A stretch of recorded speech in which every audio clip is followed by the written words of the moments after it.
Kamu tahu nggak sih, Indonesia itu punya banyak sekali senjata rahasia dalam dunia internasional, bukan militer ataupun bukan ekonomi, melainkan culture. Bayangin seperti ini ya, seorang diplomat Indonesia itu datang ke forum internasional bukan bawa dokumen yang tebal, tapi bawa gamelan, pakai batik, atau cerita-cerita tentang cerita wayang. Dan itu ternyata lebih powerful loh dibandingkan yang lain. Hai, selamat datang di channel P-Vlog, Prila Vlog. Kali ini bukan membahas tentang vlog-vlog kehidupan sehari-hari kemarin aku, melainkan tentang tradisi 16 warisan tradisi yang sudah diakui oleh UNESCO. Bisa jadi alat politik yang sangat serius loh di panggung internasional. Sebelum kita masuk ke pembahasan ini, alangkah baiknya kita perlu paham dulu nih satu konsep yang penting dalam hubungan internasional, namanya soft power. Konsep ini tuh dicetuskan oleh Joseph Nye pada tahun 1990 di Harvard. Intinya tuh sederhana, negara itu nggak selalu butuh kekuatan militer ataupun uang untuk memengaruhi dunia. Kadang cukup untuk bikin orang lain itu terkagum-kagum dengan apa yang kita bawa. Nah, menurut beliau nih, ada 3 sumber utama soft power.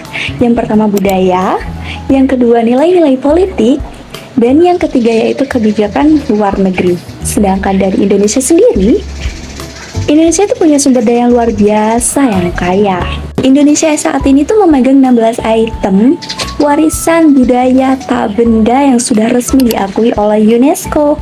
Ini bukan angka kecil tahu. Ini tuh salah satu yang terbanyak di Asia Tenggara. Mulai dari wayang kulit yang sudah diakui sejak 2003, keris di 2005, batik di 2009, angklung di 2010, tari saman dari Aceh di 2011, gamelan di 2021, sampai yang paling baru yaitu reok Ponorogo dan kebaya.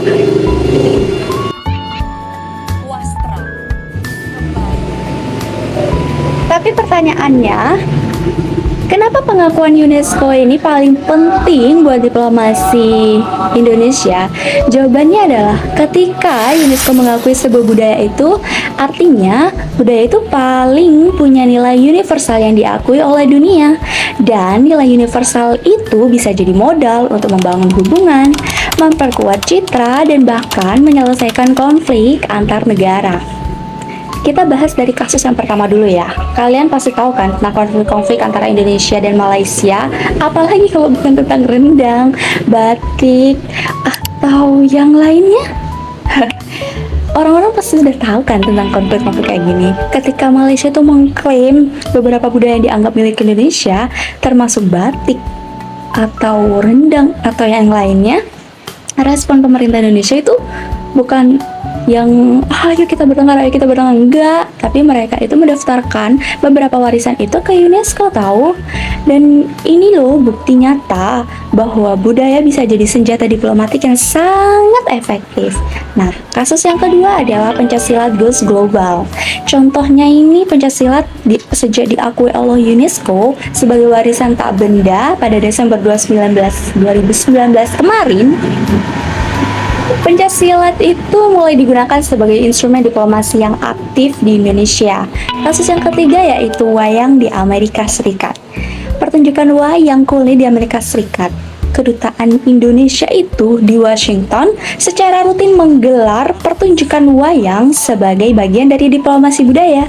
Ini terbukti efektif karena seni pertunjukan seperti wayang bisa menjangkau masyarakat seluruh dunia dibanding pertemuan formal antar pejabat. Tapi sebenarnya kita tuh punya banyak sekali PR tahu. Pertama, masalah globalisasi. Anak muda zaman sekarang atau Gen Z Indonesia itu lebih familiar sama K-pop, lebih hafal cerita-cerita Korea drama dibanding cerita-cerita wayang.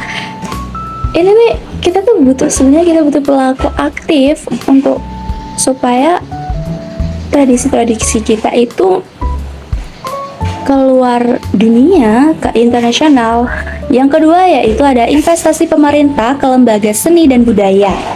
Masih sangat minim tahu dibanding negara seperti Korea Selatan yang secara strategis membangun Korean Wave sebagai instrumen diplomasi mereka pada akhir 1990. Sebenarnya kita loh bisa untuk membangun I-Wave Indonesia Wave untuk seperti drama wayang atau yang lain sebagainya. Jadi Indonesia tuh sebenarnya sudah punya dasar-dasarnya, tapi kurang strategi dan komitmen panjangnya aja. Jadi inti pembahasannya apa? Jadi Indonesia adalah negara dengan kekayaan tradisi yang luar biasa.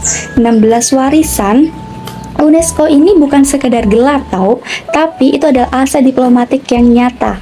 Dari wayang menceritakan nilai moral, batik menjadi simbol identitas, sampai pencaksilat yang sudah punya komunitas di puluhan negara. Semua itu cara Indonesia berbicara kepada dunia tanpa harus berteriak.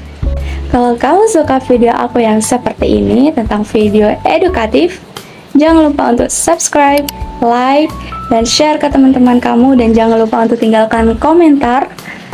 Menurut kamu, budaya Indonesia mana yang paling powerful buat diplomasi?